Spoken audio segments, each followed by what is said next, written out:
Você acompanha agora o Jornal da Rede Alesp. Tudo sobre o Legislativo do Estado de São Paulo.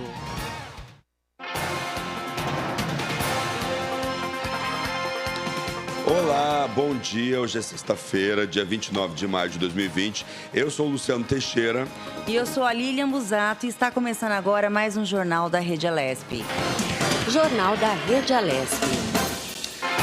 Bem, pessoal, o Jornal da Rede Alesp na cobertura ao combate do coronavírus. Preparamos diariamente para você atualizações, todas as informações sobre a pandemia do coronavírus, entrevistas com parlamentares, com especialistas de vários setores. Tudo o que você precisa saber sobre o que está acontecendo em São Paulo. Jornal da Rede Alesp. Bem, pessoal, nós vamos conferir os dados sobre o coronavírus no Brasil nesta sexta-feira, segundo o levantamento junto às secretarias estaduais de saúde. Foram registradas 26.788 mortes provocadas pela Covid-19 e 441.315 casos confirmados da doença em todo o país. Pois é, o balanço do Ministério da Saúde ontem informava 26.754 mortos e 438.238 casos. O Brasil continua sendo o segundo país do mundo com o maior número de casos confirmados da doença, atrás apenas dos Estados Unidos. Confira também a taxa de ocupação dos leitos de UTI em todo o país. Em Alagoas, 79% em todo o estado da rede pública e contratualizados. No Amapá, 97,78% em todo o estado. Já no Amazonas, 82%. Na Bahia, 68,58% no estado inteiro. No Ceará, 89% em todo o estado. No Espírito Santo, 77,55%. Já em Goiás, 54% dos leitos de gestão estadual em todo o estado. No Maranhão, 94,31% na capital. E em Mato Grosso, 12,2%. E Mato Grosso do Sul, 1,4% em todo o estado. Finalizando com Minas Gerais, 67%. E aí a gente continua no Pará, 81,58%. Na Paraíba, 73% em todo o estado. No Paraná, 37,9%. No Piauí, 61% em todo o estado. Pernambuco, 97%, está quase lotado. No Rio de Janeiro, 86%, é outro estado que também preocupa. No Rio Grande do Norte, 72%. Rio Grande do Sul, 71,1%. Rondônia, 62%, Santa Catarina, 61,7%. Santa Catarina que teve um aumento do número de casos depois aí da reabertura do comércio. O sistema público em todo o estado de São Paulo, em São Paulo, o índice é de 74,5%, em Sergipe 81,2%, no Tocantins 50% de leitos ocupados em todo o estado, no Distrito Federal e Roraima, os governos não divulgaram a taxa de ocupação.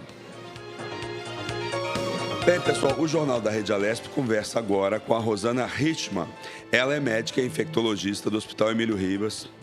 Opa, peraí. Não temos a Rosana Richman por enquanto. Já a gente volta, né, para vocês. O prefeito de São Paulo, Bruno Covas, do PSDB, afirmou ontem, quinta-feira, que a abertura gradativa de alguns setores da economia na cidade só será permitida após o envio de protocolo e aprovação da vigilância sanitária da gestão municipal. A interrupção de atividades e serviços havia sido determinada como parte do plano de combate à pandemia do coronavírus. Lilian.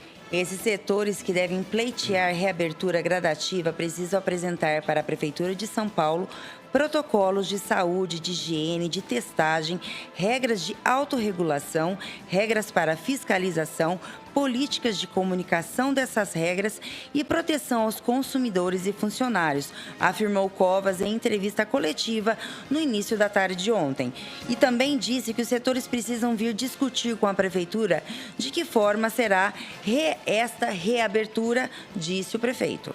Bem, no plano de reabertura econômica anunciado pelo governo do estado, a capital foi colocada em fase de controle laranja, ou seja, possibilidade de liberações de atividades. Sendo assim, é permitido reabrir com restrições a partir de 1º de junho, já na semana que vem.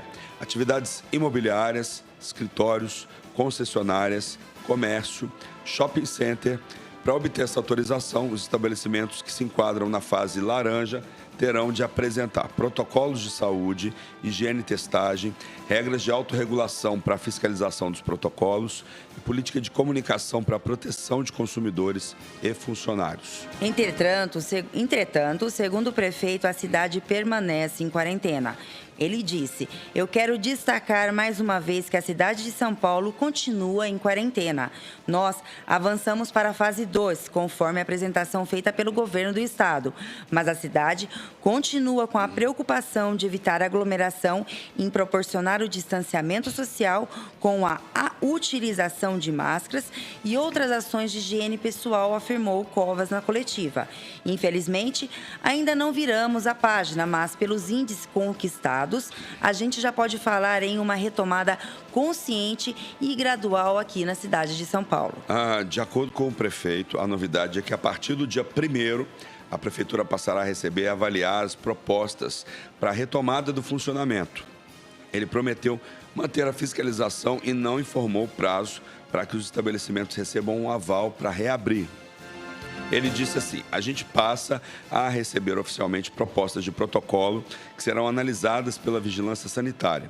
E assim que as propostas forem referendadas, os setores vão poder reabrir na cidade. Até lá, continuamos a fiscalizar o que é proibido de abrir na cidade de São Paulo", afirmou aí o prefeito de São Paulo, Bruno Covas, Lili. Jornal da Rede Alesp. Temos entrevista agora? Continua, não, ainda não, né? Vamos lá, vamos continuar aqui, ó. Lilian, vamos um pouquinho aqui para o bairro? Vamos. Protestos aí contra a violência policial escalaram nos Estados Unidos na madrugada desta sexta-feira. Manifestantes chegaram a incendiar uma delegacia de polícia em Minneapolis, no estado de Minnesota, contra a morte de George Floyd, que é um homem negro que foi sufocado por um policial que apertou seu pescoço contra o chão com o joelho, Lilian. O ato em Minneapolis foi filmado e fotografado e reaviveu as discussões sobre mortes de jovens negros por policiais. Os protestos já se espalham por outras cidades americanas, como Nova York, Denver e Chicago.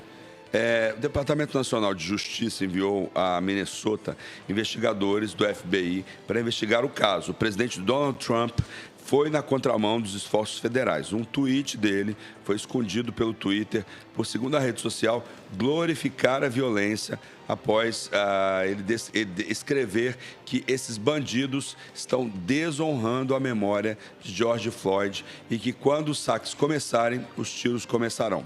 A ação de Trump e a reação do Twitter levaram a outra tensão, esta entre o presidente e a rede social. Horas antes, Trump havia assinado uma ordem ameaçando as redes sociais com regulação sobre liberdade de expressão. Pois é, em meio a protestos em Minneapolis e desavenças com o Twitter, Donald Trump também estará no centro das atenções nesta sexta-feira por um outro tema, a guerra comercial com a China. Em entrevista coletiva, o presidente americano irá se posicionar sobre uma lei de segurança nacional chinesa dessa semana que, segundo críticos, restringirá liberdades em Hong Kong e território autônomo. As bolsas abriram em baixa na Europa com o temor de uma escalada na guerra comercial. Enquanto isso, a capital americana, Washington, também ficará nos holofotes por um motivo mais positivo. A cidade começa a retirar parcialmente hoje restrições ao comércio. Restaurantes e varejo podem abrir, mas só atendendo ao ar livre. A cidade tem 8.500 casos e 450 mortos por Covid-19. Mas a preocupação é com alguns estados vizinhos, cujos moradores trabalham na capital, como Maryland e a Virgínia, Lilian. Os 50 estados americanos já começaram algum tipo de reabertura. O país tem 1,7 milhões de casos e mais de 101 mil mortes pela Covid-19. Lilian, a gente agora vai para a nossa... Primeiro, eu peço desculpas você que está em casa e está me assistindo com essa voz rouca, né? Essa voz de pato aí, enfim, essa mudança de tempo. A gente vai agora conversar com a Rosana Hickman. Ela é médica infectologista do Hospital Emílio Ribas e ela nos fala sobre estudos que apontam aí que 5% da população em São Paulo já tem anticorpos da Covid-19. Bom dia, doutora Rosana. Seja bem-vinda à Rede Alesp. Bom dia a todos. Doutora Rosana, teve um estudo feito pela USP, né, que 5,19% das pessoas testadas apresentaram anticorpos contra a Covid-19. Mas o que isso que significa na prática? A senhora poderia explicar para a gente? Esse estudo foi feito para ver o que a gente chama de soroprevalência da Covid-19 aqui na nossa população. Então, soroprevalência significa quantos por cento da população já criou anticorpos contra a Covid-19, tendo ou não tendo a doença. Ou seja, a gente sabe que a Covid-19 pode dar quadro assintomático, então tem gente que nem sabe que já teve e já tem anticorpos, quanto quadros sintomáticos. A importância disso é para a gente mais ou menos entender. Se a gente pensar que para a gente ter aquela imunidade de rebanho, ou seja, aquela imunidade coletiva para tentar voltar a uma vida quase normal, eu preciso que 60% a 70% da população esteja imune. Assim, mesmo que o vírus entre de novo na nossa cidade, ele começa a não encontrar pessoas suscetíveis, ou seja, pessoas desprotegidas para pegar a Covid. Quando a gente vê que aqui na nossa cidade nós temos apenas 5% nesse momento da população imune, da população, em teoria, protegida contra esse vírus, a gente vê, por outro lado, que nós temos 95% de nós paulistanos, né? Na realidade, isso foi feito aqui no estado de São Paulo e também na cidade de São Paulo, nós estamos não imunes. Então, o vírus ainda continua... do ponto de vista dele poder se disseminar, se a gente não tomar todas as medidas de precaução, ele tem 95% da população ainda virgem de anticorpos contra esse vírus. Está claro a minha explicação? Acho que sim, né, Lili? Sim. Doutora, 5% da população, uma cidade como São Paulo, 12 milhões de habitantes, em média, mais ou menos por aí, acho que são 12 milhões e 100 mil habitantes, a gente vai ter aí em torno de 600 mil pessoas que já tiveram contato, já foram contaminadas aí pelo coronavírus, né? Então, a senhora está falando aí que 60% a 70%, que é o ideal para que as pessoas possam voltar a sair. Diante disso, diante desses 5%, o que tem que ser feito em termos de política pública nesse momento? É abrir, é continuar o isolamento? Qual que é a opinião da senhora? Olha, quando a gente fala em 60%, 70% da população já imune, isso vai demorar, viu? Não é uma coisa que nós vamos ter nos próximos meses. Então, não é isso que nós vamos esperar para poder voltar a flexibilizar a quarentena. Quando a gente fala nesse número, eu estou falando de voltar a uma vida quase normal, quer dizer, seria o melhor dos cenários. A gente tem uma população toda imune ou ter uma vacina, né? São os dois cenários que a gente fala, agora nós estamos tranquilos. Isso vai demorar muito, então não é isso que vai determinar a volta da gente a começar a flexibilizar. Então eu vejo de dois lados. Nós da saúde, para nós, é claro que é melhor que a população fique em casa, se proteja, etc., para a gente não ter o adoecimento de todo mundo ao mesmo tempo, como a gente acabou vendo aí nas semanas anteriores. Porém, a gente tem todo o lado socioeconômico, saúde mental, tem todo o resto de contar que a população já está em quarentena, pelo menos aqueles 50% que a gente vê nas taxas que realmente estão em casa, há mais de 2 meses. Então, você ter uma estratégia com regras, com uma racionalidade para tentar começar a voltar a alguns segmentos da economia, eu acho que é super razoável. Só que para isso a gente, em paralelo, precisa de muito teste para a gente entender o que está acontecendo. Se a gente começar a ver que você começa a flexibilizar e começa a ter um pequeno aumento do número de casos numa determinada região, em qualquer local do país, eu não estou falando só de São Paulo, se você começa a ver que tem de novo uma aceleração do número de casos e principalmente em relação ao número de leitos hospitalares disponíveis e leitos de terapia intensiva, você tem que puxar a rédea de novo. Então, eu acho que você precisa de muitas estatísticas, muitos dados e muitos testes, coisa que, infelizmente, a gente não está vendo acontecer.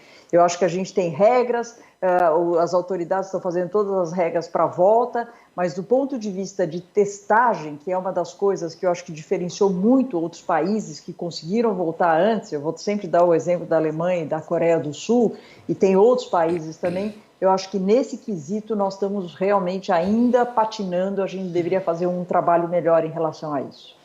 Doutora Rosana, a gente está falando de anticorpos, né, do Covid. A senhora poderia explicar para a gente de uma maneira mais simples e didática como é o processo de desenvolvimento de anticorpos e o que determina isso no organismo? Vamos lá, a gente conhece isso com diversos outros micro-organismos, né? Os vírus, diversos vírus, o vírus são tidos como a gente chama de antígenos, então eles são agressores, tá certo? Então, quando entra um novo agressor no meu organismo, e ele pode entrar por diversas vias, no caso do novo coronavírus, ele entra pelas mucosas, né? A gente está falando de olho, nariz e boca, ele encontra um receptor para ele, que a gente fala que ele encaixa que nem uma chave fechadura, é fantástico que esse vírus consegue, a forma que ele consegue entrar no nosso organismo, e a partir daí ele estimula o meu sistema imune a desenvolver anticorpos, a desenvolver proteção contra esse novo agressor. Então, esses anticorpos que são desenvolvidos, normalmente eles aparecem lá por 2 semanas depois do início da infecção, ou do início que eu tive contato com este vírus. Então, vamos falar um exemplo prático. Hoje é dia 29 de maio, vamos supor que hoje eu tenha contato com esse vírus, mais ou menos em 2 semanas, ou seja, na segunda semana aí de junho, eu já criei anticorpos contra esse vírus. E eu consigo dosar isso, eu faço um exame de sangue e consigo dosar se eu tenho esses anticorpos. Esses anticorpos, para o novo coronavírus, nós ainda não sabemos o que a gente chama de correlato de proteção. O que significa isso? Quanto que eu preciso de anticorpo para falar, eu estou protegida? Nós não sabemos isso ainda. O que a gente sabe é que pessoas que têm um quadro clínico mais grave, eles desenvolvem mais anticorpos, porque eles são mais estimulados do que alguém que tem um quadro clínico assintomático. Então, quem praticamente não teve sintoma, esse estímulo do nosso sistema imune em criar anticorpos é um pouco menor. Mas a boa notícia é que tanto as pessoas sintomáticas quanto as assintomáticas, tem um estudo agora feito na França recente, mostrando que sim, nós temos anticorpos.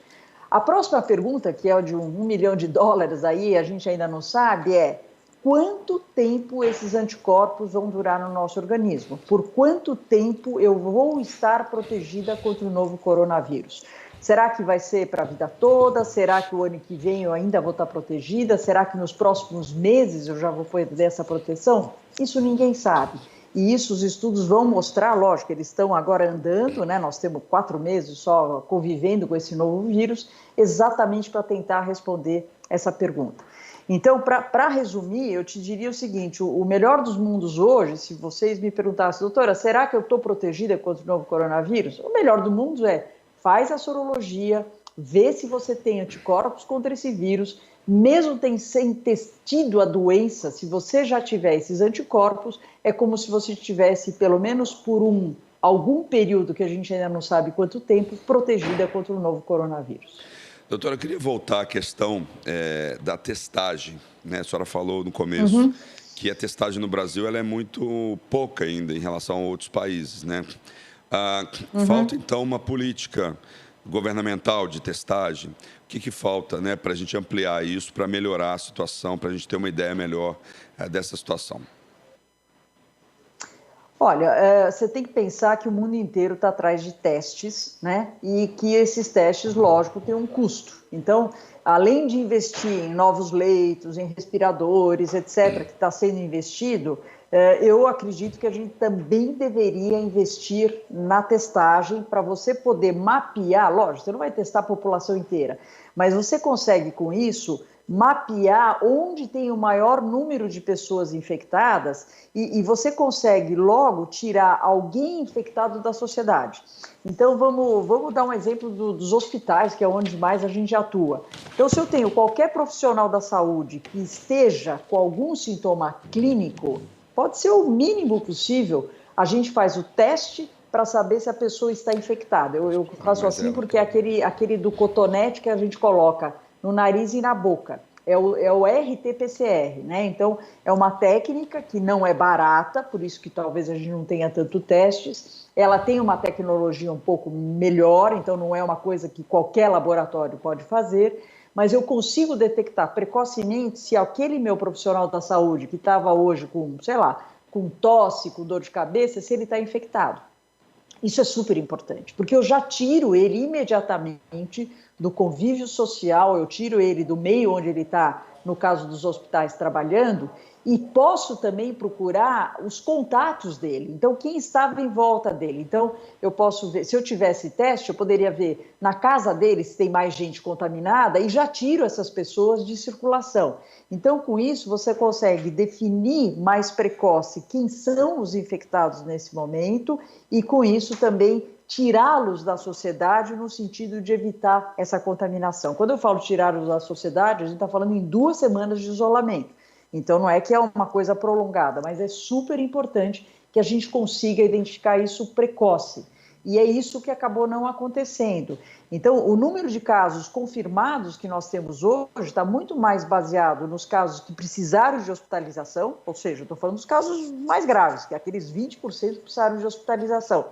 E tem os outros 80% que não precisaram de hospitalização, em que esse teste é muito menos feito. Então, quando a gente vê os nossos números oficiais, vocês podem tranquilamente colocar, sei lá, 7, 10 vezes mais aquele número que é o mundo real em relação ao que está notificado. Pois é, doutora, eu queria saber, né, são mais de 1.000 mortos por dia, há 3 dias, mais de 1.000 mortos por dia. O que isso significa? O Brasil hoje é o país do mundo que registra o maior número de mortes por dia. Né? Como que a gente chegou nesse ponto? E o que a gente pode fazer no curto prazo para fazer baixar esse número de mortes? Parece que a gente está aí no pico da pandemia, mas esse número ainda pode subir ainda mais, né? Então, como é que a gente fica e onde nós estamos? É a pergunta que eu faço para a senhora. Essa pergunta, se alguém souber te responder, eu também quero saber onde nós estamos. Porque, assim, é muito difícil, né? Vamos falar sério, que o assunto é sério. Se eu estou te falando que só 5% da população no município de São Paulo já teve contato com esse vírus, nós temos um número de suscetíveis enorme, tá certo? Então, se a gente não tiver as medidas de prevenção, isso pode subir muito rápido e nós irmos parar numa situação pior do que nós estamos hoje, tá? Tem estudos mostrando que no município de São Paulo, se a gente não tivesse pelo menos 50% das pessoas em quarentena, ou seja, as medidas todas que foram feitas, a nossa situação seria muito pior do que está hoje. Não que esteja boa, mas muito pior do que isso.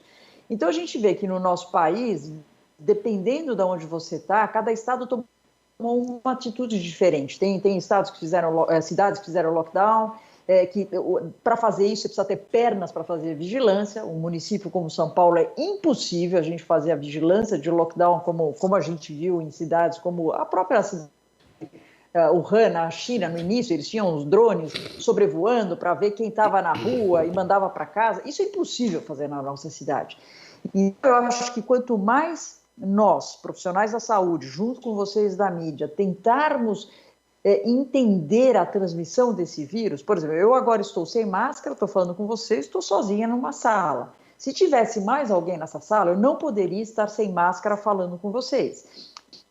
Por quê? Porque eu sei que se eventualmente eu estiver contaminada, e eu posso estar contaminada sem sintoma nenhum.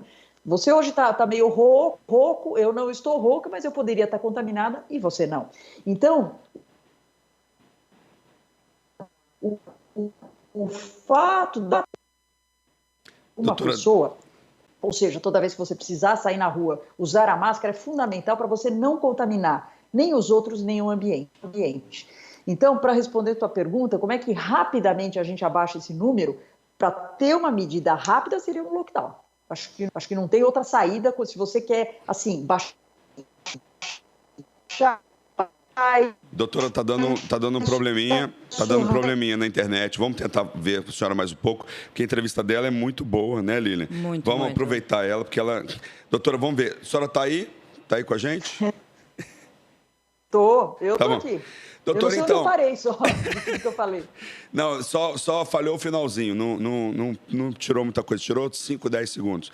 Doutor, então, como é que a gente fica nesse momento? A gente tem mais de 1.000 mortes, o estado de São Paulo está registrando um recorde de mortes, as pessoas estão falando em reabrir comércio.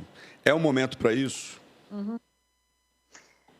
Olha, eu acho que nós temos cenários diferentes em locais diferentes aqui no nosso estado, tá? O município de São Paulo e a Grande São Paulo, eu acho complicado a gente diferenciar. Na minha opinião, é tudo uma coisa só, porque nós não temos fronteiras, não temos barreiras.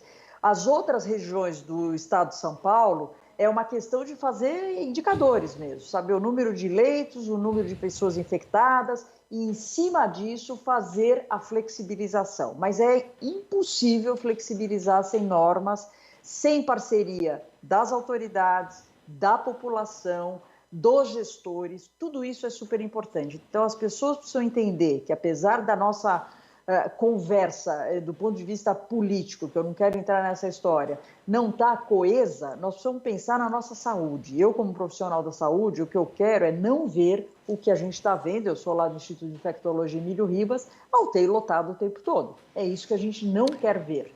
Então, para isso, é super importante que as pessoas não minimizem esse vírus. Eu sei que as pessoas estão meio cansadas de ouvir a gente falar sobre isso. Está todo mundo cansado de ficar em casa também, né, doutor? Mas tem que ficar Sem mais dúvida. um pouco, né? Eu te diria o seguinte, se a gente flexibilizar com responsabilidade, nós da saúde, a gente está saindo todo dia de casa porque a gente precisa. Então, eu vou para o hospital, eu venho para a clínica, nós precisamos fazer isso. E não necessariamente a gente está adoecendo. Por quê? Porque a gente está tomando as medidas de precaução. Eu acho que até mais, eu vou dar um exemplo para você.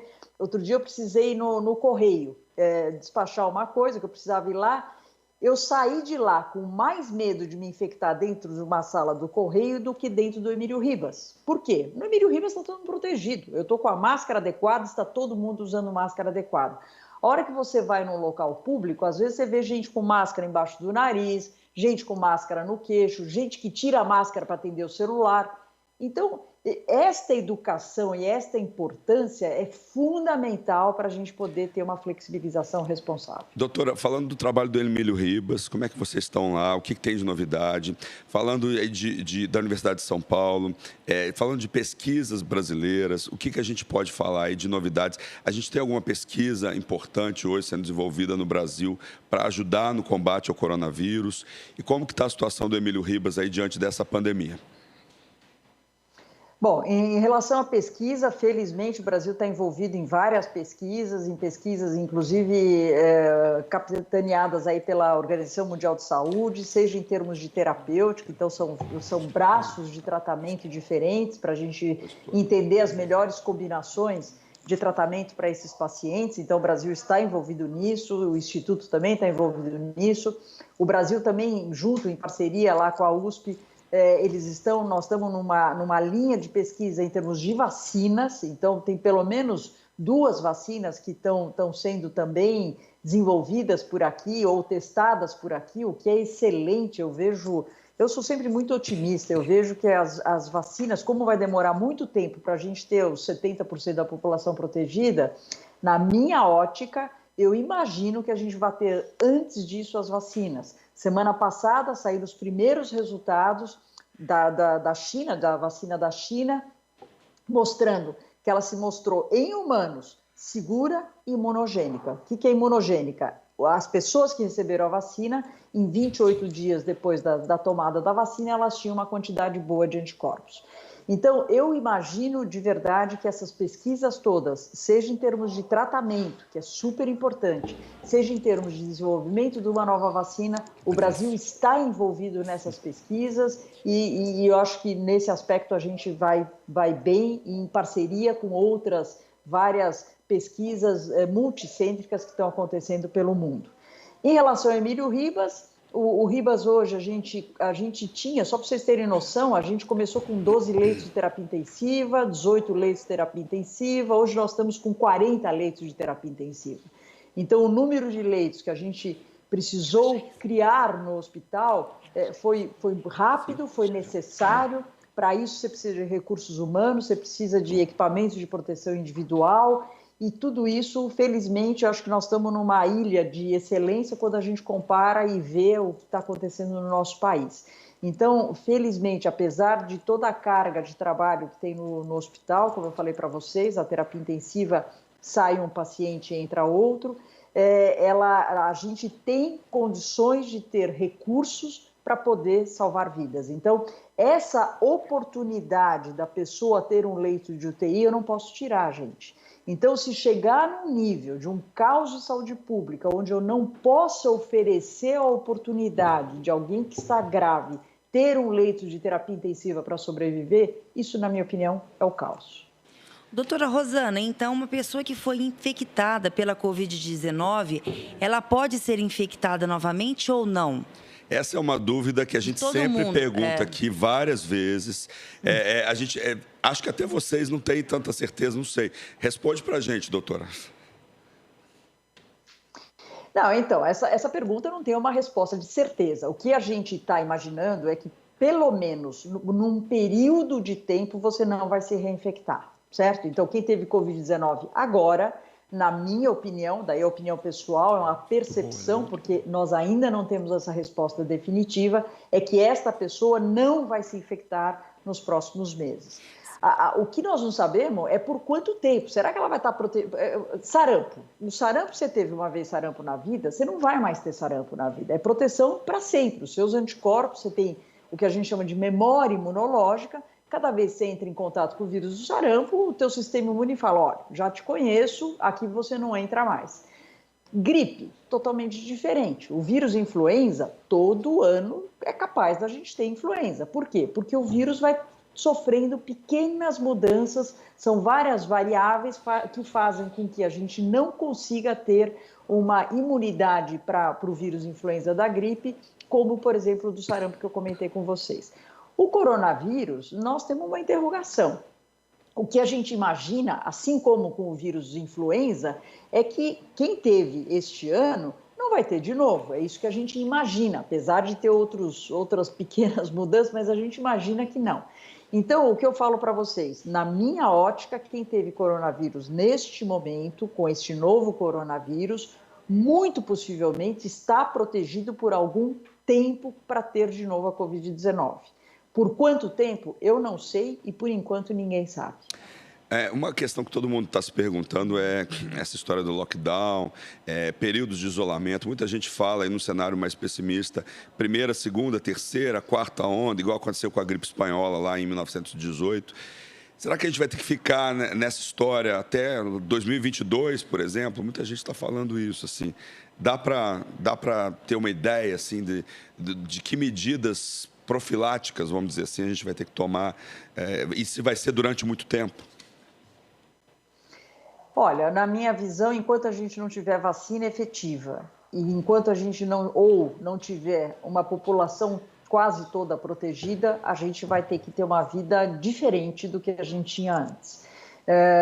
O uso, por exemplo, de máscara e higiene das mãos, com uso seja água e sabão, seja álcool, isso veio para ficar, certo? Até que a gente tenha, de fato, algo em termos de prevenção. Se você me perguntar, será que nós vamos ter isso agora em início de 2021? Eu creio que em 2021 a gente já vai estar numa situação bem melhor de hoje. Não que a gente vai relaxar com a higiene das mãos, porque nós estamos falando hoje de Covid-19, mas tem vários outros micro-organismos que são transmitidos pelas mãos. Eu não sei se vocês estão acompanhando o fenômeno da pandemia, o lado, entre aspas, bom da pandemia, é que as crianças, se você for hoje num pronto-socorro infantil, eles estão vazios. Por quê? Porque as crianças não estão indo para a escola. Lógico, é péssimo de um lado, mas do ponto de vista de saúde, as crianças não estão adoecendo. Exatamente porque essa transmissão desses vírus respiratórios que acontecem nessa época do ano não estão acontecendo porque as crianças não estão se encontrando. E outro lado é que nós estamos realmente incentivando muito a higiene das mãos. Hoje não tem uma criança que não saiba, graças a Deus, higienizar suas mãos, lavar com água e sabão. Então, eu acho que tudo isso, a gente, para tentar responder sua pergunta, olha, quando que nós vamos voltar a uma vida normal? Eu acho pouco provável que a gente volte a uma vida 100% normal como era antes. O que vai acontecer é que nós vamos criar novos hábitos, né? E temos que criar esses novos hábitos exatamente para a gente conviver com a Covid-19, porque ela vai se tornar endêmica. Hoje é uma pandemia, né? E o que é uma endemia? Ela vai se tornar, ela vai ficar com a gente. Como é dengue? Dengue nunca vai embora. Tem épocas que a gente tem mais casos, menos casos, mas o vírus está por aí. Eu creio que o novo coronavírus, da mesma maneira, ele vai ficar por aqui, nós vamos aprender a conviver com ele, a ter um número baixo de casos e sempre com proteção, até que a gente tenha, de fato, uma vacina. Tá certo, eu gostaria de agradecer muito a doutora Rosana Hickman, que é infectologista aí do Hospital Emílio Ribas. O Hospital Emílio Ribas, que é referência nacional e internacional aí, no combate a vírus, infecções. Muito obrigado pela participação, doutor. Imagina, é um prazer estar com vocês e cuidem-se, né? Obrigada, doutora. Tá bom. Tenha um bom dia. Lília, olha o que a doutora acabou de falar. Enquanto a gente não tiver uma vacina, enquanto a gente não virar uma... Enfim, enquanto não resolver esse problema, enquanto a boa parte da população não tiver imunizada... De prevenção, de cura, né? Não tiver uma vacina, a gente vai ficar nessa situação. Então, quer dizer... a tendência é que isso se perdure não só por 2020, mas também até descobrir uma vacina, até boa parte da população ser imunizada, né, isso vai demorar um pouco. Vai demorar e por isso que a gente tem que continuar se prevenindo, né? Pois é, Lília. Vamos agora ler aqui uma nota aqui, ó. Vamos. A histórica cidade de Mariana, na região central de Minas Gerais, viu o número de casos de Covid-19 disparar nas últimas 2 semanas. Do dia 15 para ontem, quinta-feira, os moradores do município viram os diagnósticos positivos para o novo coronavírus saltarem de 37 para 167, um aumento equivalente a 351% em apenas 13 dias. Além disso, nesse período, o número de mortes passou de 3 para 7. De acordo com a Prefeitura, o aumento se deve à obrigatoriedade da realização de testes para que as mineradoras possam voltar a operar no município. Conforme o boletim divulgado diariamente pela administração municipal, 99 dos 167 casos foram feitos pelo setor privado.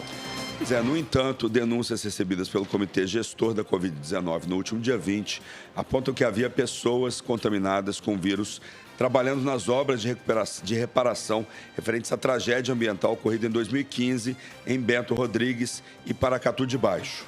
Um dia depois, a Prefeitura confirmou que 2 funcionários terceirizados da Fundação Renova tinham apresentado resultado positivo para o coronavírus. Diante do fato, a administração municipal decidiu paralisar as obras dos reassentamentos de Bento Rodrigues e Paracatu de Baixo até o dia 31 de maio. No entanto, o tempo para a tomada de decisão pode não ter sido suficiente. Isso porque, no último dia 21, quando a Prefeitura anunciou os 2 casos do coronavírus entre os funcionários terceirizados, eram registrados 51 diagnósticos positivos para a doença e 3 mortes. De lá para cá, a cidade contabilizou 116 casos e 4 mortes. E a Fundação Renova é uma organização criada pela mineradora Samarco e as suas controladoras a Vale, a BHP e a Biriton, para atuar na reparação dos danos causados pela tragédia ambiental de 2015. A Fundação Renova declarou que fará a testagem de 100% dos colaboradores que trabalham nas obras de Mariana e que a medida foi iniciada no último sábado, dia 23. A organização ainda afirmou que está seguindo todas as obrigações do plano estratégico de retomada gradativa e segura das atividades econômicas do município. Lília, vamos agora para um giro de repórteres. Vamos ver se a gente tem Sérgio Everton na linha. Sérgio Everton está por aí com a gente? Oi, tô aqui. Ei, Sérgio, aqui, bom dia. Bom dia, Sérgio, tudo bem? Bom dia, Lília. Bom dia, Luciano. Como é que estão as coisas aí? Tudo bem? Estamos aqui, né, cumprindo a nossa quarentena. Eu estou percebendo que você está um pouquinho rouco. Estou sentindo a tua voz. Estou muito rouco, não estou pouco, não. Tá pouco, não? Mas pegou uma gripezinha, alguma coisa assim? Então, é porque essa semana eu estava gravando um outro programa e estava com um ar muito forte ligado em cima de mim. E aí eu fiquei 3 horas. Gente que trabalha com a voz, né, Luciano? Eu fiquei 3 horas no ar-condicionado e só no final eu fui perceber que o ar-condicionado ia pegar. Aí a voz já começou a perder e aí eu falei assim, putz, já foi, a voz já era. Não, Fala, Sérgio, fala. Ar-condicionado para mim também me mata, né? Mas a gente que é profissional dessa área, né, de comunicação, né, de voz, tudo, é meio complicado, né? Mas você está segurando bem, tenho certeza. E a Lília aí está dando uma força para você também, né, Lília? Tá tudo bem com você, Lília? Estamos indo, né, Sérgio? Respeitando aí a quarentena e saindo só para trabalhar, né? O que você trouxe de novo hoje para nós? Qual que é a informação, Sérgio? Vamos lá. Aliás, bom dia, né? Não dei bom dia aos nossos telespectadores e ouvintes da nossa rede, a LESP. Bom dia a todos. Vamos lá. Eu estava ouvindo aqui a doutora, viu, Luciano e Lília? Ela tem toda a razão mesmo no que ela está falando, porque é parecido aqui, né, essa questão de flexibilizar, né, nesse momento que a gente está passando. Eu vou falar aqui dos clubes de futebol, que é complicado, né, Luciano? Você sabe disso. Tá. Esse plano que foi imposto agora, né, pelo governador aqui em São Paulo, dessas 5 etapas, né, tá complicado aí para os clubes aqui de São Paulo, né? Os clubes só poderão treinar em São Paulo na última fase, né, da reabertura. O que quer dizer isso? Que é a fase 5, né? É complicado também, né? Chegar a essa fase, na situação que a gente está, tanto a fase 4, né, e a fase 5, que é a verde e a azul, né, vai ser meio complicado. A gente tem essa fase aí que é a amarela, né, laranja e a vermelha. A vermelha é a fase, né, que não tem como ter reabertura em nada. No caso aí, vou te dar um exemplo aí, a gente está sabendo, né, o litoral da Baixada Santista está nessa fase, né, nessa fase vermelha, né? São Paulo, a gente está na fase laranja.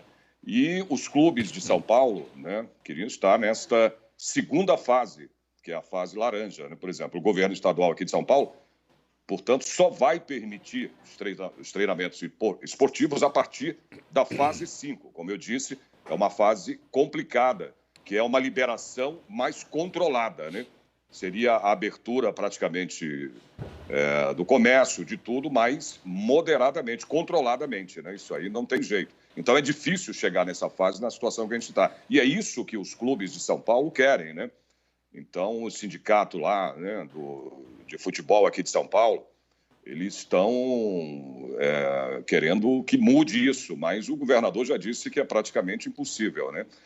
Os treinamentos esportivos aí na fase 5 desse processo de reabertura da atividade econômica aqui em São Paulo. Bom, isso significa, então, né, que os clubes da capital, como eu disse, que estão na fase 2, não poderão mesmo treinar, viu? Antes de meados aí de julho, Luciano. Uma vez que, pelo que explicou aí o governo, né, a revisão de fases vai acontecer a cada 2 semanas, não é isso? A cada 2 semanas vai ter aí uma revisão, né, de fases para saber se pode ser passado para a próxima fase, né?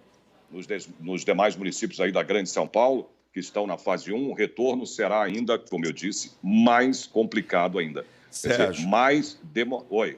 Vamos então, isso quer dizer que futebol esse ano, pelo menos nessa época do ano, a gente não vai ter. Vamos assistir campeonato alemão, que já reabriu lá, tá com o portão fechado. Exatamente. Vamos torcer para os times da Alemanha, por enquanto não reabre aqui. Exato. Aí o que acontece? Não, mas é o que você está falando, é uma verdade. Os amantes de futebol, né? Eu cobri futebol praticamente a minha carreira quase toda aí, como jornalista esportivo, né?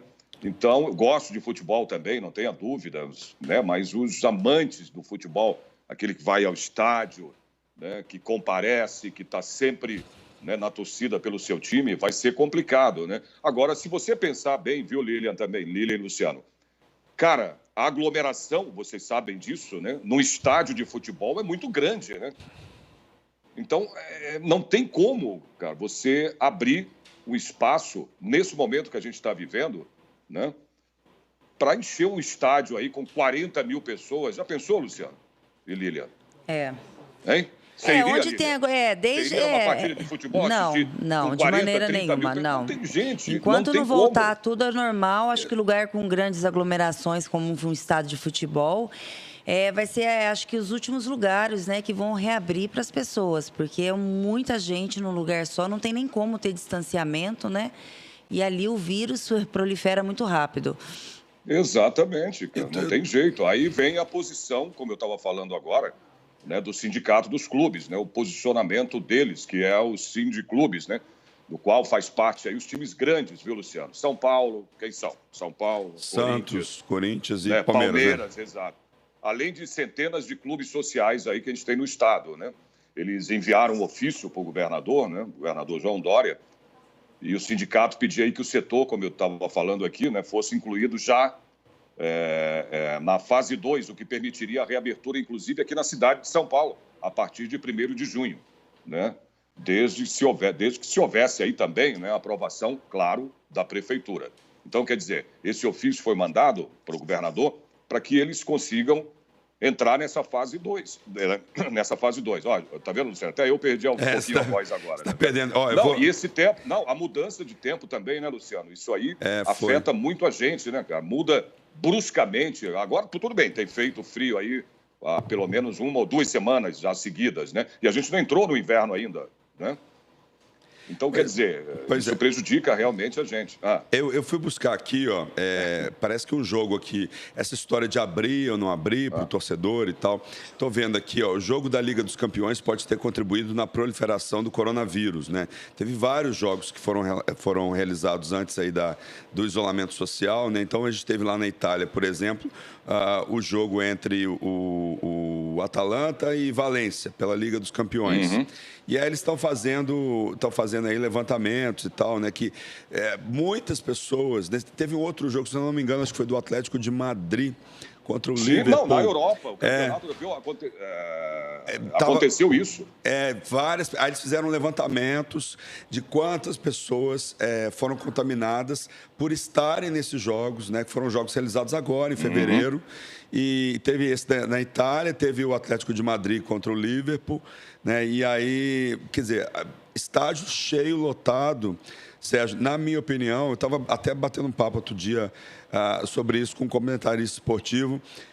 Tá todo mundo esperando o final do ano, mas eu acho que jogo de futebol com estádio só lá para 2021, para o meio de 2021, viu? Não sei sua opinião. Você que, né, que é jornalista esportivo. Concordo. Sim, concordo com você. Ou para lá ainda, porque você viu a doutora, Luciano, falando aí da questão... Isso né, chamou muita atenção que ela falou. Voltar. Até você fez uma pergunta a ela, falou, mas será que a gente vai ficar aqui até 2022?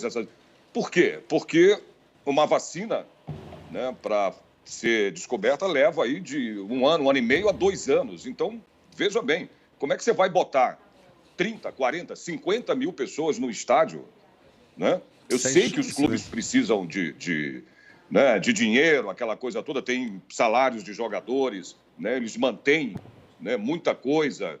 É complicado, a gente sabe disso, entendeu? Mas no momento não tem como, por exemplo, eles passarem agora, como eles estão querendo, e ficar nessa fase 2, né? Que é a fase laranja, né? Não tem, é impossível. Como é que você vai fazer uma reabertura? O que é? Parcialmente? Vamos colocar no estádio, então, olha, né, Luciano ou Lília? Vamos colocar só 20 pessoas no estádio. Pois é, eu tenho uma pergunta para você. Tenho uma pergunta para você, como jornalista esportivo que você se existe alguma solução para os clubes, porque eles também precisam de renda, enfim. Eu sei que muitos clubes têm outras atividades, né, que também não estão funcionando, tipo o Palmeiras lá com o Allianz e tal. Existe alguma alternativa? A gente sabe que crise é sinônimo de oportunidade, mas assim, existe uma saída para a questão financeira, para que os clubes se mantenham nesse momento? É possível alguma atividade pela internet? É possível o jogo de portas fechadas, testando todo mundo igual está fazendo na Alemanha? O que é possível fazer no horizonte dos clubes brasileiros, dos grandes clubes, dos pequenos, para que essa crise não afete tanto? É difícil. Não, eu entendo o que você está falando. Isso já foi colocado no começo logo, né, dessa pandemia, a questão aí dos clubes com portas fechadas, né, com portão fechado nos estádios. Não adianta, Luciano, Porque você vai ter ali 22 jogadores. Não é? Aham. É complicado. Como é que você sabe que os jogos... Tudo bem que são feitos exames, tudo, cara. Mas, de repente, um jogador desse pode estar, né, ser assintomático, por exemplo. Nem saber que ele está, né, com vírus, não sei. Né? Então, isso não é, por exemplo, não é uma solução. Não é uma solução. Ele pode passar esse vírus para os jogadores. Então, também é complicado. Né? Na questão de você desenvolver uma atividade como essa, né? Através de internet, através de um...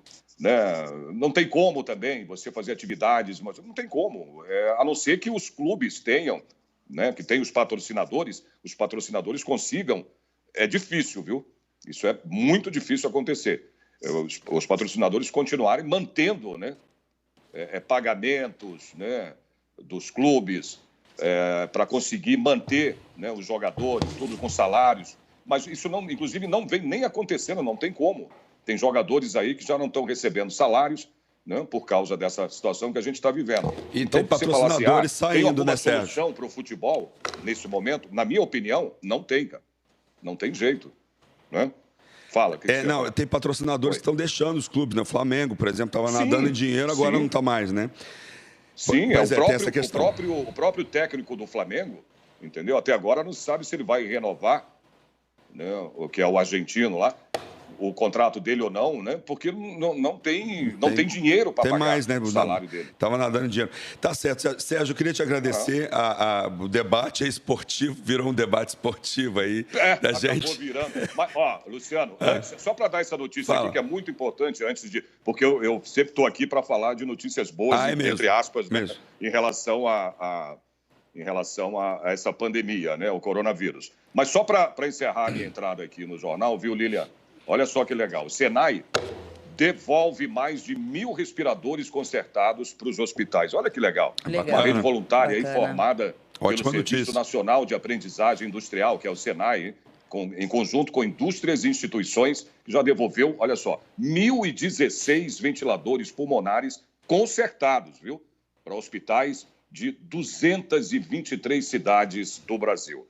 Essenciais aí, né? Claro, esses respiradores são essenciais para a sobrevivência de pacientes com graves sintomas dessa Covid-19. Os aparelhos que estavam sem uso passaram por reparos, né, nos 39 postos de manutenção localizados em 20 estados.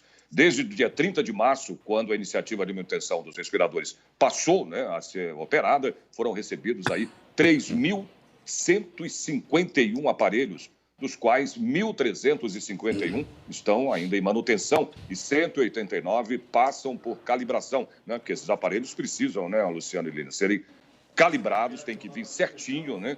E essa foi a última etapa, essa é a última etapa, aliás, antes da devolução, né, a esse serviço de saúde.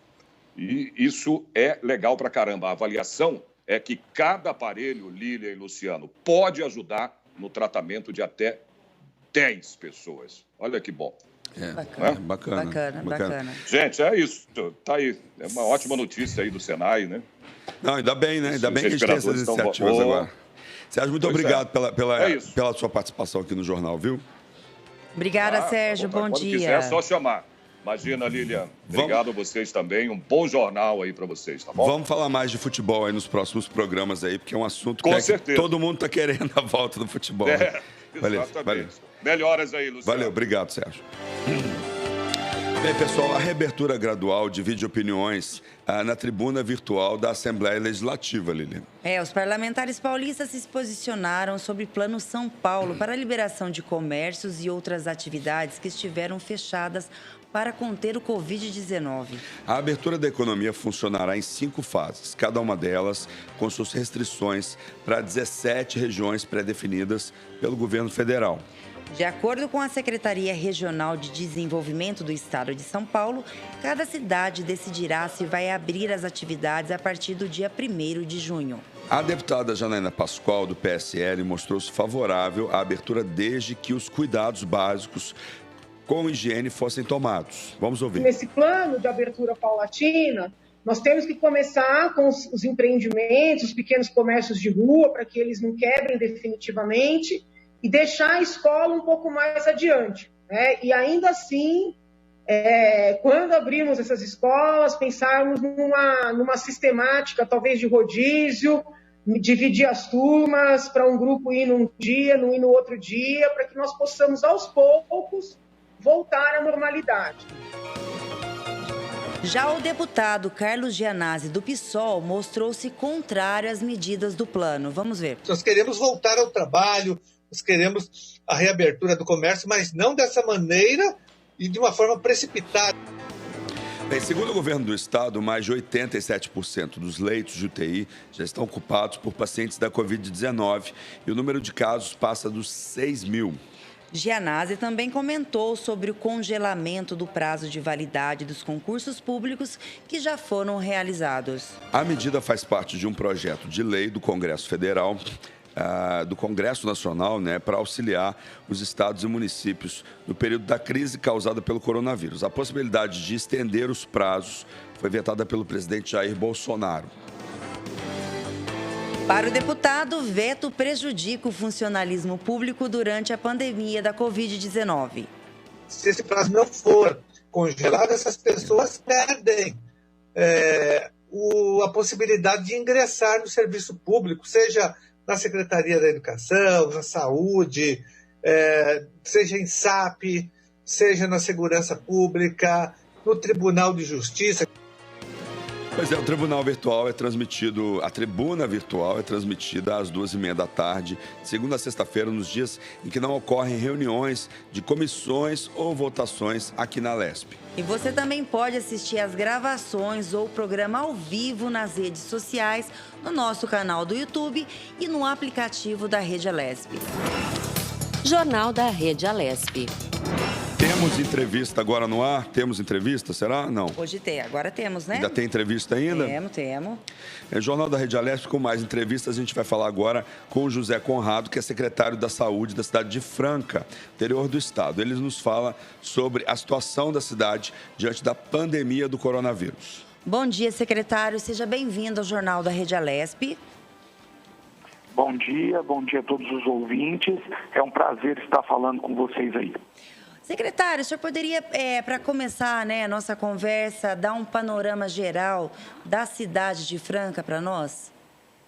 Olha, aqui na cidade de Franca, nós estamos com os dados de ontem, nós estamos com 112 casos confirmados, 3 óbitos, sendo que um deles é importado de Minas Gerais, 34 casos suspeitos, 253 casos negativos e 47 recuperados. Nós estávamos ontem com 9 pessoas internadas, sendo 5 em unidade de terapia intensiva e 4 em leitos clínicos, dando uma taxa de ocupação dos nossos leitos separados para o Covid de 33%. E nossa taxa de isolamento social está bem baixa, 45%. Esses dados são de ontem, viu?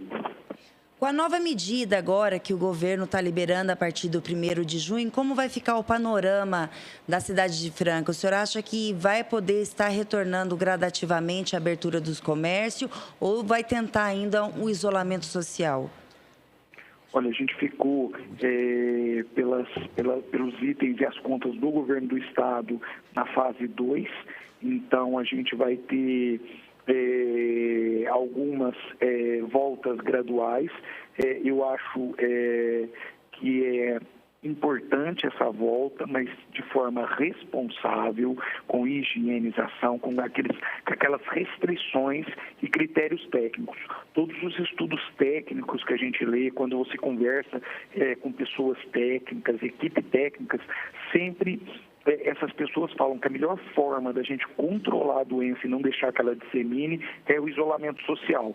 Então é isso que a gente pede aqui na cidade de Franca, que a população faça o isolamento social, se tiver necessidade de sair, que saia uma pessoa usando máscara e sempre lavando as mãos. A grande preocupação dos municípios são os hospitais. Como que está, os hospitais da cidade, está preparado, secretário, para um possível aumento de casos da doença do Covid-19? Isso mesmo. Ó, o que a gente fez? A gente contratamos da Santa Casa, que é um hospital filantrópico aqui em Franca. A gente contratou, isso eu estou falando para o município de Franca, tá? A Santa Casa, que é de gestão estadual, ela tem 10 leitos de UTI pro Covid, 15 leitos de UTI separados para o Covid, vão ser habilitados pelo governo do estado mais 10 leitos. O governo do estado também vai habilitar 24 leitos de enfermaria. Nós contratamos, além desses 24, mais 20 leitos pelo município lá na Santa Casa, de enfermaria. Montamos um hospital de campanha com 20 leitos, podendo aumentar para 40, em vez da gente montar esse hospital de campanha em estádio ou no parque de exposições. A gente contratou o Hospital da Caridade aqui em Franca, que é o IMA. Então, lá nós contratamos deles 20 leitos, podendo aumentar para mais 40 se a gente tiver necessidades. Nós temos aqui em Franca, na urgência e emergência, um pronto-socorro municipal adulto, um infantil e 2 UPAs. O que a gente fez? Pegamos o pronto-socorro adulto, tudo que é sintoma respiratório vai para o pronto-socorro adulto. Dentro do pronto-socorro, a gente conseguiu fazer 32 leitos de enfermaria, sendo 5 deles com respiradores. Pedimos também para o governo do estado, se ele tiver a possibilidade de equipar com 17 respiradores, a gente consegue manter lá, fazer aqueles leitos de estabilização, onde o paciente pode ficar estabilizado por 72 horas até abrir um leito de vaga de UTI. Secretário, a gente vê que vocês estão tão bem preparados, vocês estão se preparando aí, né, para a chegada da pandemia no interior do estado. A gente sabe que durante muito tempo São Paulo concentra ainda a maior parte do número de casos, mas existe uma tendência de expansão dos casos para o interior de São Paulo. A minha pergunta é o seguinte: como é que estão, vocês aí em Franca, estou vendo que vocês estão preparados, pelo que o senhor falou. Como é que estão o entorno, como é que estão outras cidades do interior do estado, aí na região do senhor? O número de casos tem aumentado muito, como é que está o contágio? Eu queria que o senhor fizesse um relato mesmo da situação, não só de Franca, mas aí do entorno de Franca também. Sim, aqui a nossa região aqui é da DRS8, então nós somos em 23 cidades, divididos em 3 colegiados. Então, aí qual que é a referência aqui? Santa Casa de Franca, Santa Casa de Ituverava e Santa Casa de São Joaquim da Barra. A referência é Franca. Então, o que a gente trabalhou em conjunto? Porque quando o Estado viu esses números, ele viu da região e não só do município de Franca. Então, como eu já falei do município de Franca, vão ser habilitados mais leitos aqui, também serão habilitados leitos em Ituverava e leitos em São Joaquim da Barra. Estamos, a DRF daqui, junto com a secretaria de todas as cidades aqui, das 22 cidades da região, a gente trabalhou em conjunto e estamos tentando manter a nossa curva aqui, uma curva em que o sistema de saúde aqui consiga manter. Por exemplo, Franca tem 112 casos. A região inteira tem 192. Então, são poucos casos nessa região aqui, na nossa região aqui. O que a gente tem observado? Que nas últimas semanas o nosso número tem crescido. E isso gera para nós uma grande preocupação. Por isso que a epidemia é dia a dia, a gente vai analisando e se tivermos que tomar medidas drásticas como fechar novamente tudo, o que a gente vai conseguir abrir, porque estamos na fase 2, pode ter certeza que a gente tomará essa decisão aqui. O secretário, voltando a falar de Franca, né, para ver se as medidas como a população está reagindo. Nós sabemos que o uso das máscaras e o distanciamento das pessoas é uma das medidas de prevenção para a não proliferação do Covid-19. As pessoas estão respeitando essas medidas? Olha, quando eu vou te falar uma percepção. Quando o nosso prefeito aqui, o prefeito Gilson de Souza, ele já foi deputado estadual por 5 mandatos. Ele lá no começo da quarentena, a gente começou a quarentena aqui um pouco antes do governo do estado. A gente começou aqui uma semana antes. Então, a gente hoje acha que a decisão dele foi acertada, foi muito técnica e não política na época. E por isso que a gente acha que a gente conseguiu segurar os números até agora. Quando foi decidido pelo governo do estado a obrigação do uso da máscara, a gente percebeu na nossa população aqui um aumento no uso de máscaras e um aumento nesse distanciamento. Isso era bem perceptível nas filas de banco. Então, antes da obrigatoriedade, você passava, tinha mais aglomeração, tinha muita gente sem máscara, a gente pedia, a gente falava, mas depois a gente percebeu uma consciência da população. Isso é uma percepção. E o secretário, a gente sabe também que nos municípios, Franca, perto de São Paulo, é bem pequeno, né? Como é que está a população de idosos nas cidades? Ela é grande porque ela é um grupo de risco, né? Qual é o número? Vocês têm uma estatística de idosos dentro do município de Franca? Olha, nós temos a nossa população de idosos, é uma população alta e é uma pergunta interessante, porque no nosso, na nossa epidemiologia aqui, o que a gente tem observado? O maior número de casos de Franca é entre 30 e 49 anos. Então, isso significa por isso da nossa baixa em óbitos. Então, a maioria dos nossos casos são entre pessoas e mulheres de 30 a 49 anos. O que a gente tem feito com a nossa população idosa? A gente vacinou a nossa população idosa em mais de 123%. Nós já fizemos 45.407 doses aplicadas da vacina. Nós começamos a vacina aqui em 23 de março, a vacina de gripe. A gente teve uma baixa de idosos nos pronto-socorros, porque a gente tem pedido para que só procure o pronto-socorro se tiver febre alta e falta de ar.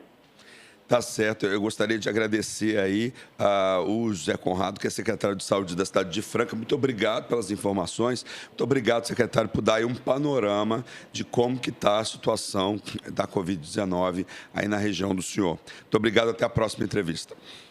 Obrigado vocês pelo espaço que deram para a gente aí. Bom dia. Obrigado. Bem, um estudo publicado na última edição da revista The Lancet, cientistas investigaram os efeitos da infecção pelo SARS-CoV-2 em pessoas com câncer. Ao analisar um grupo de 928 voluntários, a equipe observou uma taxa de mortalidade de 13% nesses indivíduos, que é o equivalente ao dobro do risco de óbito em infectados pelo coronavírus que não tinha câncer. O trabalho indicou ainda fatores associados a essa maior vulnerabilidade, como o quanto o tumor está ativo no corpo de um paciente. O estudo internacional utilizou dados reunidos pelo Grupo Câncer Consortium, formado por mais de 100 instituições voltadas para a pesquisa na área oncológica e mantido como um banco de dados eletrônicos na Universidade de Vanderbilt, nos Estados Unidos. Obrigada, Lu. Foram estudados relatórios médicos de pacientes na Espanha, no Canadá e nos Estados Unidos. E a equipe considerou quantas pessoas morreram no prazo de 30 dias após o diagnóstico de Covid-19. Os pesquisadores também identificaram status de desempenho de ECOG igual ao superior a 2 como um fator a se considerar quanto ao aumento da mortalidade. Outra condição apontada foi o status de câncer ativo, particularmente tumor progressivo. Da mesma forma que se dá em pacientes com Covid-19 que não têm câncer, o risco de mortalidade também aumentou diante da ocorrência de doenças crônicas, como hipertensão e diabetes em pessoas com idade avançada. A taxa foi de 6% para pacientes com câncer com até 65 anos, de 11% para aqueles com 65 a 74 anos e de 25% para pessoas com mais de 75 anos. Pois é, os homens também se mostraram mais vulneráveis. A taxa de mortalidade foi 17% contra 9% das mulheres. Os pesquisadores destacam que os dados não mostram uma associação estatística entre mortalidade de 30 dias após a recuperação da Covid-19 e a condução do tratamento do câncer. Dessa forma, eles sugerem que abordagens como cirurgia, quimioterapia, adjuvante, quimioterapia de manutenção poderiam ser mantidas durante a pandemia, mas com extrema cautela, Lilian.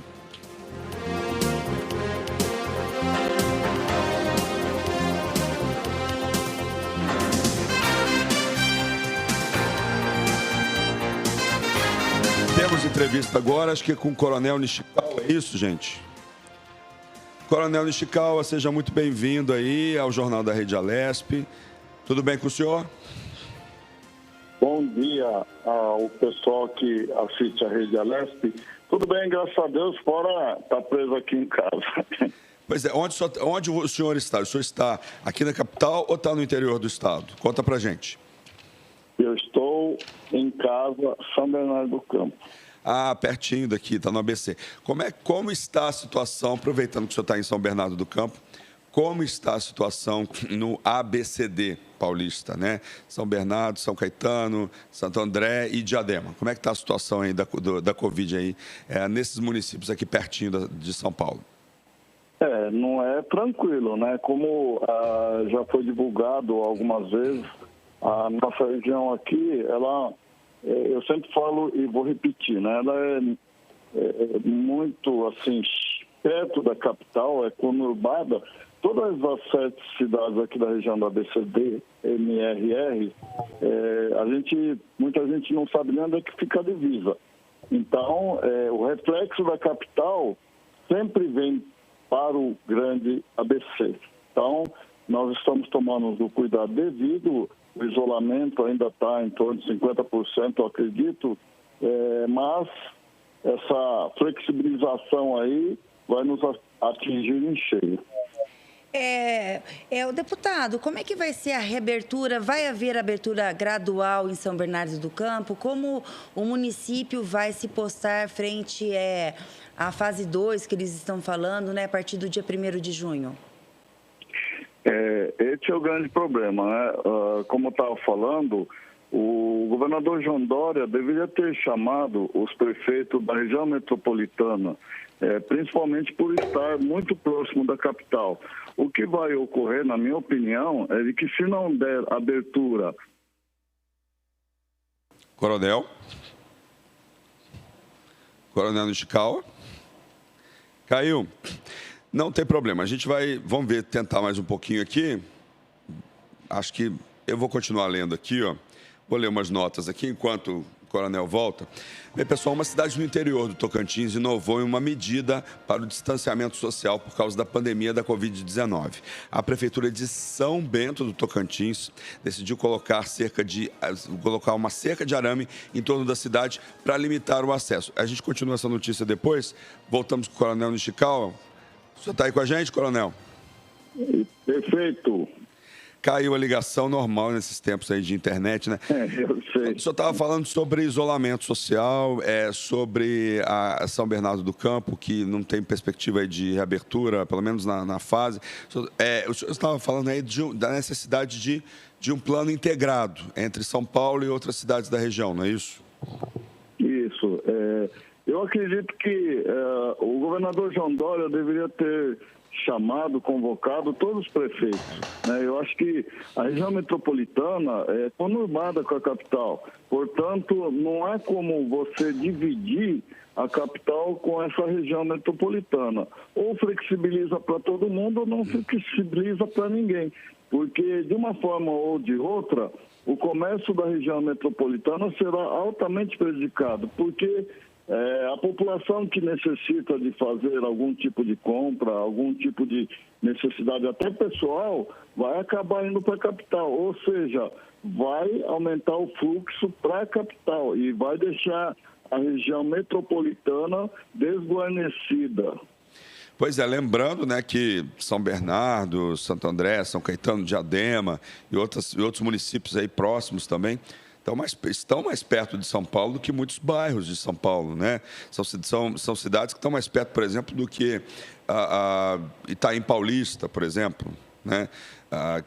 Dentro aqui de São Paulo, para chegar a alguns bairros, você percorre 20, 30 quilômetros, né? Como São Paulo é uma cidade enorme, né? Vamos dizer, é a maior cidade do hemisfério sul do planeta, Coronel.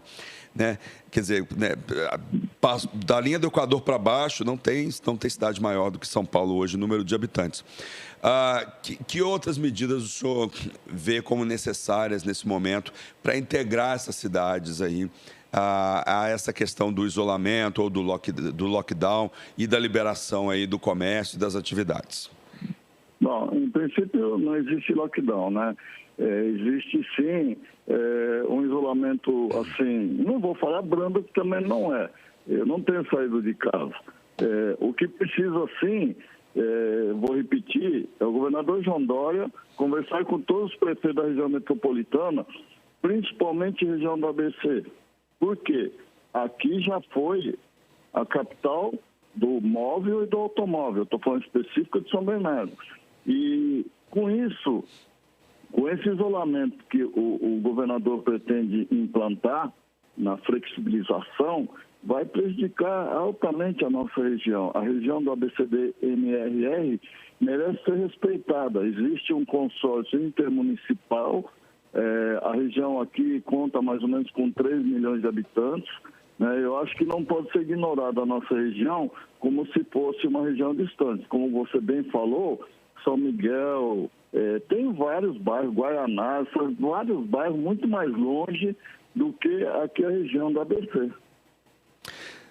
Mais alguma questão que o senhor acha importante falar nesse momento, Coronel, sobre o ABCD? Tem mais alguma outra questão que o senhor acha relevante discutir? Eu faço um apelo, né, que o governador chame, pelo menos na região do ABCD-MRR, para que se converse e que também, se flexibilizar a capital, deverá, sim, flexibilizar aqui a nossa região. O Orlando Morando, que todo mundo sabe, é um aliado histórico, já foi deputado aí na casa, ele está terminantemente contra essa flexibilização, sem que a cidade de São Bernardo, onde nós moramos, não seja incluído nessa flexibilização. A Carla Morando, que é deputada da casa, minha amiga também aqui de São Bernardo, tem a mesma posição, são alinhados. Tanto é que a Carla, inclusive, é a líder do PSDB aí na Assembleia. Eu acho que deveria sim ser ouvido. Aqui são prefeitos de São Caetano, Santo André, São Bernardo, PSDB. Tá certo, Coronel Nichical. Muito obrigado pela entrevista aqui no Jornal da Rede Alesp. Coronel Nichical, que está sempre aqui com a gente nos jornais da Rede Alesp. Muito obrigado, até a próxima. Obrigado, agradeço a nossa participação. Lília, vamos agora falar de uma situação lá em Tocantins. Eu comecei a falar aqui quando caiu a ligação, uma cidade no interior do Tocantins inovou uma medida para o distanciamento social por causa da pandemia da Covid-19. A medida bloqueou 15 das 17 entradas na cidade, nas que estão liberadas há barreiras sanitárias para monitorar pessoas com sintomas do novo coronavírus. O secretário de Administração de São Bento, Renato Rodrigues Parente, informou que a medida é preventiva porque o município é próximo a locais com grande número de casos. Com uma população de pouco mais de 5 mil pessoas, segundo o último levantamento do Instituto Brasileiro de Geografia e Estatística, o IBGE, a cidade de São Bento tinha até ontem, quinta-feira, 9 casos e nenhuma morte pela Covid-19, né? Quer dizer, fica aí, Lilian, um exemplo aí de um município aí que não está aqui no estado de São Paulo, mas é um município que adotou aí uma medida interessante que pode servir de exemplo para outras cidades do Brasil inteiro, né? Bem, 4 dos 6 estados que têm mais de 1.000 mortes pela Covid-19 no Brasil possuem taxa de ocupação das unidades de terapia intensiva acima de 80%, Lilian. São eles, Luciano, Rio de Janeiro, Pará, Ceará e Pernambuco. Sem isolamento social, a previsão é de que o Brasil fique sem UTI na primeira semana de julho, exigindo uma demanda 46 vezes maior do que a oferta atual para atender os infectados pela Covid-19. Pois é, nesse cenário, a data estimada por um pico de casos no Brasil seria 2 de julho, ou seja, um pouco mais daqui de um mês. O cálculo feito por meio de uma calculadora desenvolvida por pesquisadores da Universidade de Brasília, a UNB, com apoio da Organização Pan-Americana de Saúde, a OPAS, da OMS. Ousa dados de casos confirmados da Covid-19 pelos órgãos oficiais de saúde brasileiros e de quantidade de leitos registrados na plataforma do Ministério da Saúde voltada para o combate à pandemia. Os parâmetros de entrada assumem uma taxa de ocupação de 74% e 14.924 leitos disponíveis. Segundo as estimativas, serão necessárias 678.182 UTIs no auge da demanda, caso não haja capacitação de novos leitos e adoção de estratégias para diminuir a circulação do vírus. Considerando média de 50% de isolamento social, a partir de agora, durante 70 dias, o Brasil pode ficar sem leitos com respiradores na primeira semana de agosto. Pois é, além de adiar o pico, a medida diminuiria a demanda, que seria de 76.211 novas UTIs, ou seja, 6 vezes mais do que a oferta atual. Este cenário prevê que 150 de cada 100 mil habitantes morreriam do surto, Lilian. Nossa, o número corresponde a 1,49% de todos que ficaram doentes. O modelo também indica que 21,36% dos brasileiros serão infectados pelo vírus, mas apenas 53,28% destes desenvolverão sintomas visíveis. A média de ocupação de leitos de UTI destinados a pacientes com Covid ultrapassa a taxa de 70% no país. Em alguns casos, a situação é mais grave. Em Pernambuco, 96% dos leitos reservados para tratar casos críticos com síndrome respiratória aguda grave estão ocupados. Mesmo assim, 190 pessoas aguardam na fila por uma vaga em UTI. A condição é semelhante no Ceará, onde 91% dos leitos estão preenchidos. Considerando que não há só leitos específicos para o coronavírus, mas sim para toda a rede de saúde estadual do Rio de Janeiro, a taxa de ocupação dos leitos de emergência já está em 86%. Deixando mais de 220 pacientes suspeitos no aguardo por uma vaga. No Pará, 84,36% dos leitos de UTI adulto reservados para pacientes com a doença estão preenchidos. São Paulo e Amazonas são os únicos estados que ultrapassaram as 1.000 mortes e com mais de 20% dos leitos desocupados. Em São Paulo, o epicentro da doença no Brasil, 77,4% dos pacientes estão internados. Segundo o governo paulista, o número de leitos de UTI no estado dobrou. Outro ponto que ajudou a desafogar a rede de saúde foi a abertura de 7 hospitais de campanha, 4 na capital e 3 no interior. Bem, a gente vai agora para mais uma entrevista. O Jornal da Rede Alesp conversa com o Gustavo Janaldes, que é farmacêutico e bioquímico. Ele nos fala aí sobre testes rápidos que estão sendo usados para detectar a Covid-19. Seja bem-vindo, Gustavo. Bom dia. Bom dia, tudo bem? Prazer estar com vocês. Prazer é nosso, Gustavo, por ter aceito o convite para participar aqui do Jornal da Rede Alesp. Gustavo, a empresa de vocês, desenvolveu um sistema pioneiro de autocoleta domiciliar do Covid-19, né? Você poderia falar um pouquinho isso, como funciona,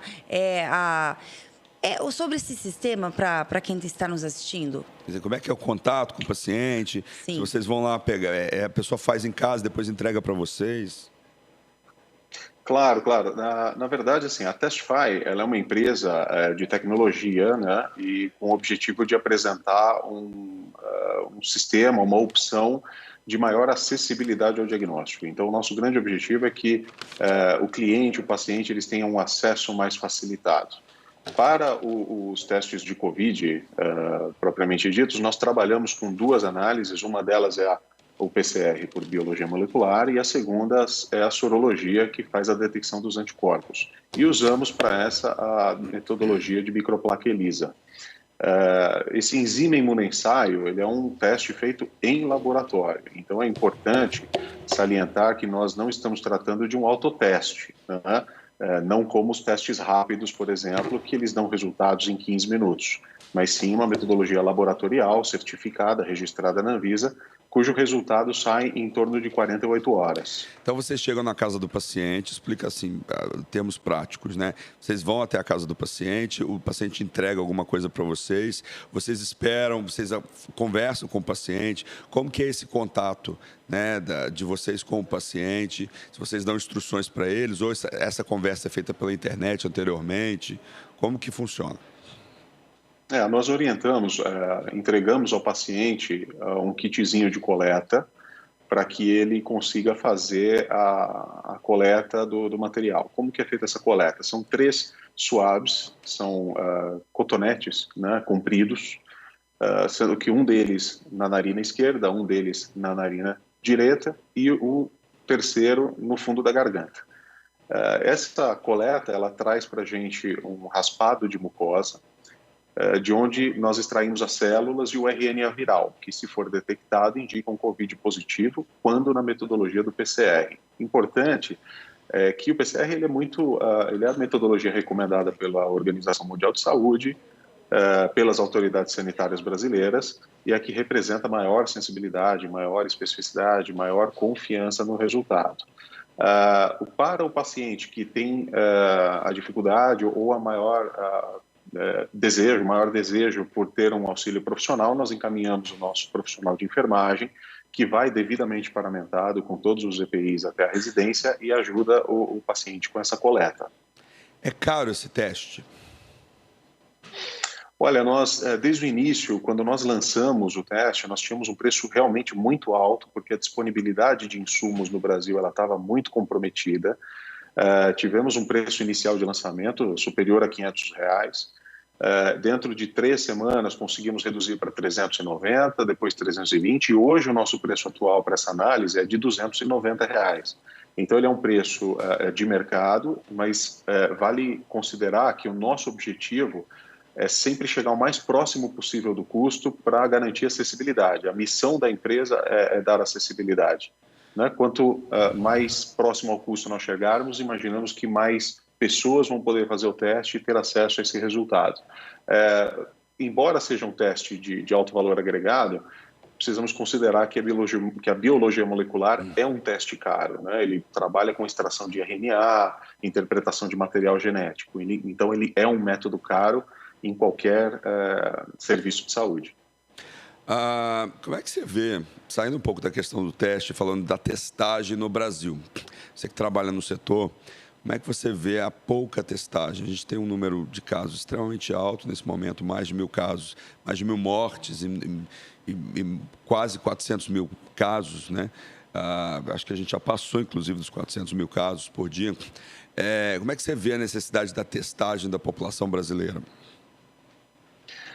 Existe uma recomendação que é o testar, né? Por outro lado, há uma limitação de insumos na indústria global. Não estamos falando de um problema no Brasil, mas a capacidade de produção das fábricas ao redor do mundo ela é limitada. Nós tivemos algumas fábricas, alguns dos nossos fornecedores, inclusive, eles aumentaram e direcionaram a capacidade de produção para o Covid. Então, a capacidade de produção ela veio aumentando ao longo do tempo e, naturalmente, quando nós começamos aqui no nosso laboratório a produzir esses resultados, essas análises, nós tínhamos uma capacidade de executar 380 exames por dia. Hoje nós temos a capacidade de executar 1.400 exames dia, né? Exatamente por essa disponibilidade. Com relação a testar ou não testar, nós temos um ambiente onde são muitas informações, né? O público ele é bombardeado por informações contraditórias, às vezes, conflitantes, e vindo até mesmo da própria comunidade científica, e que eu defendo pelo fato de que as publicações internacionais, nacionais, elas também apresentam alguns conflitos, né? E é natural, porque a dinâmica da infecção pelo Covid ainda não é inteiramente conhecida, então é natural que exista essa dúvida.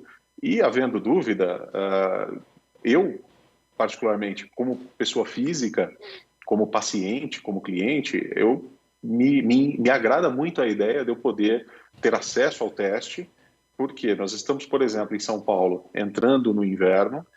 O clima em São Paulo no inverno é extremamente seco. Todos os anos nós temos um histórico de aumento significativo das infecções de trato respiratório nessa época do ano. E se eu tiver sintomas, eu quero saber se esses sintomas são de Covid ou se são de qualquer outra infecção respiratória, qualquer outra gripe. Então, é importante, como nós vemos isso como profissionais de saúde, é dar acesso para que as pessoas tenham, de fato, essa informação. E um segundo ponto é também o desejo do empresariado de retomar as atividades de uma forma segura, né? Então, fazer a testagem em seus colaboradores, exatamente para trabalhar com um risco menor de transmissibilidade em espaços fechados. Pois eu estava vendo aqui, 438.238 casos, né, registrados no Brasil, 26.754 mortes registradas. Imagino eu que o teste que vocês fazem, ele tem um custo mediano, mas ele atinge uma determinada parcela da população, né? Você tem aí milhares de outras pessoas que talvez não tenham, nesse momento, condição de pagar por esse teste, né? Como é que você vê quer dizer, a população com maior poder aquisitivo, ela consegue buscar aí meios alternativos de testagem? Como é que você vê a população de renda mais baixa não tendo acesso aí a esses exames? De renda mais baixa, o paciente ele fica limitado, ele fica restrito ao serviço hospitalar. Hoje nós produzimos dentro do nosso laboratório análises para 26 hospitais no estado de São Paulo. Então, nós temos a nossa parcela de contribuição nisso, oferecendo um preço que seja até mais agressivo aos serviços hospitalares, porém considerando também que nós não temos o serviço, né? Ou seja, quando o serviço hospitalar, a amostra ela chega para nós colhida. Então, nós não temos a despesa logística, a despesa do atendimento e a despesa do profissional. Mas, assim, o volume que tem vindo dos hospitais é um volume grande, porém limitado ao paciente que tem sintomas, né? Então, para quem tem sintomas, eu acredito que hoje, falando na data de hoje, final do mês de maio, eu não tenho visto uma limitação de testagem, porém, ainda assim, restrita ao paciente, ao indivíduo que tenha apresentado sintomas. Tá certo. Eu gostaria de agradecer aí o Gustavo Janaúdes, que é farmacêutico e bioquímico. Muito obrigado aí pelos seus esclarecimentos e parabéns aí pela iniciativa do teste, né? Muito obrigado. O objetivo é, como profissionais de saúde, contribuir para que essa crise, fazer a nossa parte para que a crise acabe o mais rápido possível. Foi um prazer. Muito obrigado. Tá certo. Bem, pessoal, confira agora o destaque que marcou esse primeiro bloco do Jornal da Alesp. O presidente do Peru, Martín Vizcarra, anunciou que ele e seus ministros terão salários reduzidos entre 10% e 15% devido ao coronavírus. A medida valerá por 3 meses e foi anunciada no Diário Oficial do país. Os valores que deixarão de ser pagos ao presidente e aos ministros serão usados para ajudar financeiramente familiares de profissionais de saúde mortos por causa da Covid-19. Além desse destaque, Lili, eu acho que o principal destaque desse primeiro bloco, o negócio sempre de comentar nessa hora, foi a fala da doutora, do Emílio Ribas. Ela dizendo, acho que para mim essa foi a principal destaque do primeiro bloco, que foi ela dizendo que enquanto a gente não tiver uma vacina, enquanto a população não tiver 60%, 70% com anticorpos contra o coronavírus, a gente vai continuar nessa situação, a gente vai continuar precisando se isolar, né? Então, quer dizer, não é uma história que vai acabar agora em junho, julho. É uma história que vai durar mais tempo, né? E isso foi uma fala de uma infectologista de um dos maiores centros de infectologia do Brasil, que é o Emílio Ribas, que é referência não só no Brasil, mas na América Latina inteira. Quer dizer, a fala de alguém que tem aí, que tem aval, que tem know-how para dizer, né, em relação a essa questão do isolamento. Então, esse foi o destaque aí do primeiro bloco. O Jornal da Rede Alesp informando tudo o que está acontecendo na luta e prevenção contra o contágio do coronavírus. Faz um breve intervalo. Vamos dar uma pequena paradinha e voltamos em minutos. Não saia daí.